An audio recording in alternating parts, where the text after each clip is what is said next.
think I've still got some sass in my eye for my worst books video. Can vast amounts of saltiness affect your eyesight? Because girl, I have been wearing glasses since I was 5 and that would be a legitimate reason why it was so bad so quickly.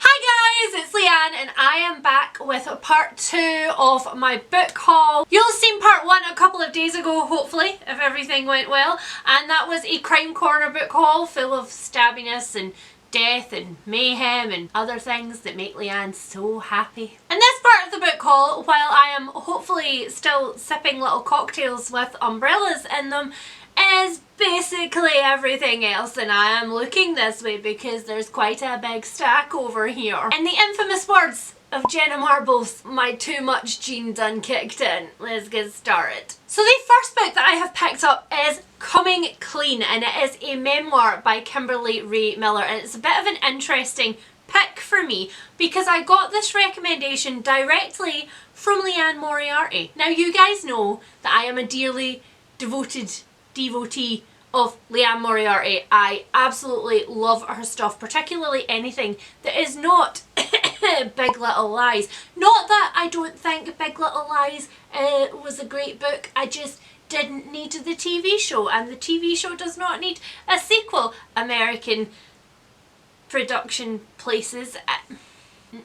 Somebody needs to take y'all to the BBC where they make a good series and they go, yay, we made a good series, and then they go and make a good series about something else. Just saying, just putting it out there. Anyway, Liane Moriarty wrote Truly Madly Guilty, which I read last year and loved very much, and in it one of the characters has a very complicated backstory, and one of the issues that she suffers the most with is dealing with the repercussions of growing up with her mother having compulsive hoarding disorder. And because Liane Moriarty knew nothing about this before she went into writing about it, she read as much as she could because she is amazing. We stan an author who does their research. And one of the books that Liane Moriarty specifically mentioned in Truly Madly Guilty was Coming Clean, and she said that it has a whole lot to do with how accurate the portrayal was in her novel. So in Kimberly Rae Miller's case, it was actually her father who was the compulsive hoarder, and she now has a very ordered life, a life that is as clean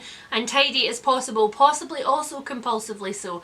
And she suffered a lot growing up and trying to hide her father's secret. In fact, she even attempted suicide at one point. So this is her memoir about exactly how all of that came about for her and how she recovered from it and got out the other side, and I am very interested in this one. So next I have a small pile of books that I got for my birthday from my lovely friends and family. I'm gonna blast past this one because it's actually a sequel, but it is God's Grave, which is the second book in the Nevernight Chronicles by J. Christoph. The first one, Nevernight, looks like this. These books are about Mia Corvair, who is essentially trained as an assassin, mostly because she wants to get her own back on everybody. And girl, that is a thing that I relate to. I feel that. I promise I'm not a serial killer. The next one that I've got is one that I specifically asked for because I am so excited to read it.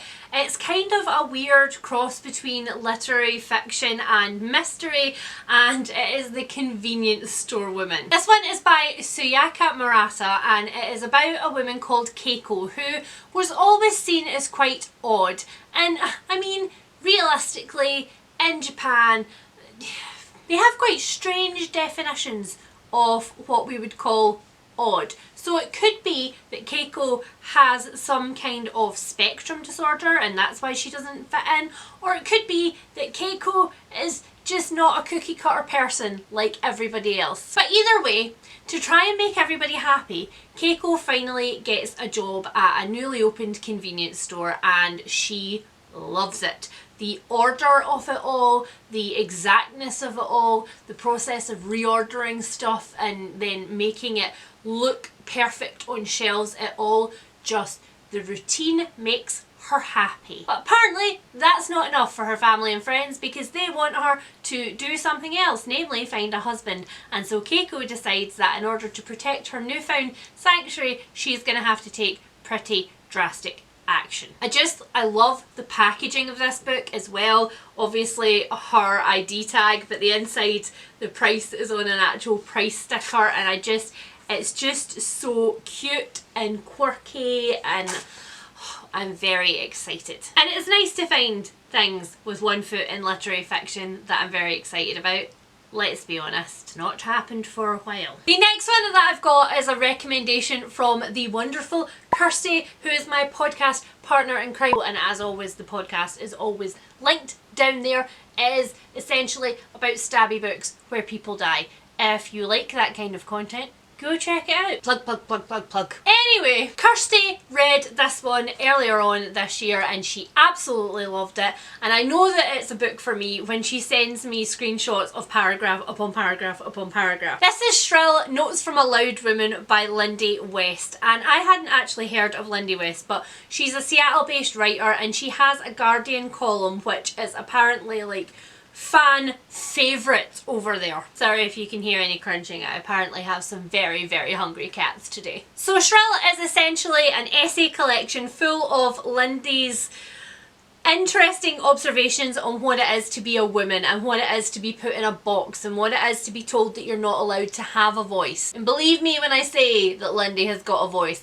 I'm going to read you the first paragraph because that is literally all it took to sell me. Why is "What do you want to be when you grow up?" the go-to small talk we make with children. Hello, child. As I have run out of compliments to pay you on your doodling, can you tell me what sort of niche you plan to carve out for yourself in the howling existential morass of uncertainty known as the future? Also, has anyone given you a heads up that everyone you love will die someday? I needed this, so now I have it. It may very well be with me on holiday, let's be perfectly honest. I'm trying not to take many physical books on holiday with me, but I might have to smuggle it. One that she will absolutely not be smuggling on holiday is this one. Y'all seen this yet? I don't think any of us expected this one to be as huge as it was when we pre-ordered it. This is The Priory of the Orange Tree by Samantha Shannon. I am going to preface this by saying that I tried The Bone Season by Samantha Shannon and I did not like it. However, it wasn't the writing that I didn't like, it was the plot. So I've decided to give Samantha Shannon another go. Specifically because this is a high fantasy novel which deals exclusively with female characters. This one is set in a queendom where the reigning queen is the 9th of her name, I believe, and she has to conceive a daughter in order to protect her throne, but assassins are creeping closer and closer to her feet. And then it also follows a woman who is part of a secret society of mages who have for a long time protected the throne, and she watches the queen from afar and secretly protects her with, as it says, forbidden magic. We like a bit of magic that you're not supposed to use. I'm looking at you, Robin Hobb. And then across the sea we have a woman who has trained to be a dragon rider since she was an ickle girl, and all three of these women are going to explosively need each other very, very soon. So apart from the fact that she is beautiful, there is also a quote on the back from Marie Brennan, who wrote the Memoirs of Lady Trent, which that series just... and she says it was an astonishing achievement. So I'ma read it. I'ma probably die while I read it, but I'ma read it. I have no idea where this is gonna go on my shelves. My shelves are full, bitch. Next up, for a bit of light relief, and also leading on from our talking about queendoms, I have Princesses Behaving Badly. Also, this author has the best name ever. She is Linda Rodriguez McRobbie. I mean, but this book is entirely about debunking all of the myths that Disney have perpetuated about the princesses that they have based a lot of their movies on. In the description for this one, it promises princesses who sleep wearing masks of raw meat, princesses who slaughtered their way literally to sainthood, princesses who went to war with their children strapped on their back, and princesses who were apparently Nazi spies. I'm very much looking forward to this one. I don't like fairy tales. You guys know that. It's not something that I'm interested in. But give me a bit of historical fact about the real people behind fairy tales and I am right there. I cannot wait to read about evil women getting just what they want. Yep, that's kind of my brand. Next, I have got one that I have literally been meaning to pick up for years. I think this one originally came out in 2011 and it has been on and off my TBR for such a long time. I just decided now was the time. Also, I would normally have included this in my crime corner because I kind of usually wrap horror-y things up with crimey stuff. You know, I think it's the dead bodies and the blood. But instead, apparently, I have kept it for this part. So this is The 13th Tale by Diane Setterfield. And a lot of you will be like, oh yeah, that one. You haven't read that one? I know, okay, I am behind on the times. See, this one really is just me all over. I really don't know why I haven't done it yet. I don't know what's wrong with me. This one is about Angelfield Hall. Or rather, it is about the investigation of Angelfield Hall years and years and years after its halls are empty and its family are long gone. Margaret Leah is an investigative reporter and she wants to know exactly what happened in Angelfield's past and why it drove all of the family members to horrific ends. And she has uncovered a lead that nobody else has ever found before, and that is that Angelfield is weirdly connected to a mysterious writer called Vida Winter. And that connection takes her down a big rabbit hole. Big rabbit hole. This is, I think, one of the ones where there was so much hype about this at the time when it came out that I just kind of balked and was like, I don't know if I want any part of that. And now years and years later I'm like, okay, people are still talking about this, so maybe it was worth the hype. Shut up. Just how I am, okay? Next, I have a non-fiction that everybody is going gaga about and I can totally understand why. I am dying to jump into it. And that is It's Not About the Burqa, which is an essay collection edited by Miriam Khan. So essentially Miriam Khan saw a TV interview, I think with David Cameron, wherein he said that the traditional submissiveness of Muslim women was linked to Muslim radicalisation. I mean,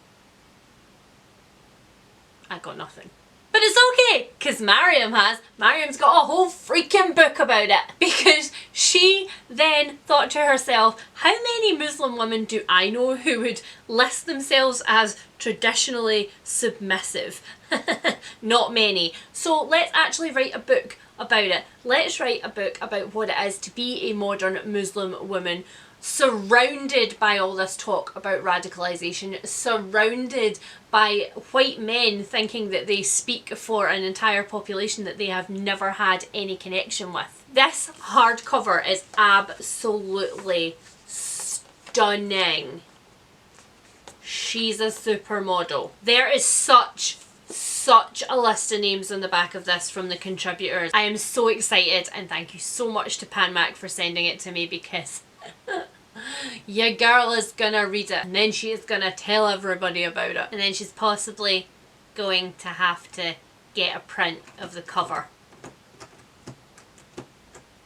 Next up, another non-fiction, another memoir that I got for my birthday, and I am just I'm so excited for this one. I think that I heard about this from the wonderful Stephanie at That's What She Read. I am fairly sure she was the person who first clued me into this one, but it is Maid. This is a memoir by Stephanie Land of what it is to be a maid in modern America. Maids are always the people who we literally leave to clean up our trash and make our beds, and we never ever think about. And they see a hell of a lot more than we think they see. This is Stephanie Land debunking a lot of myths, but also serving a lot of truth about what it's like to be in such a vital job which pays almost nothing and permanently living hand to mouth while cleaning luxury rooms for people who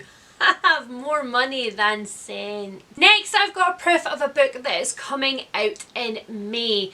and I am so thankful that it exists. This is Queer Intentions by Amelia Abraham, and it is a half investigative journalism account, half memoir of what it means to be LGBTQIA+ in the modern day. First of all, can I just say that I am so happy that this comes from a queer woman rather than a queer male perspective. So many books right now that get published are about the male experience of identifying as LGBTQIA+++. Honestly, cats are so rude. Mama is busy. Shh. Anyway, I'm so grateful that this is coming from a woman's perspective. This is looking at what acceptance actually means in 2019.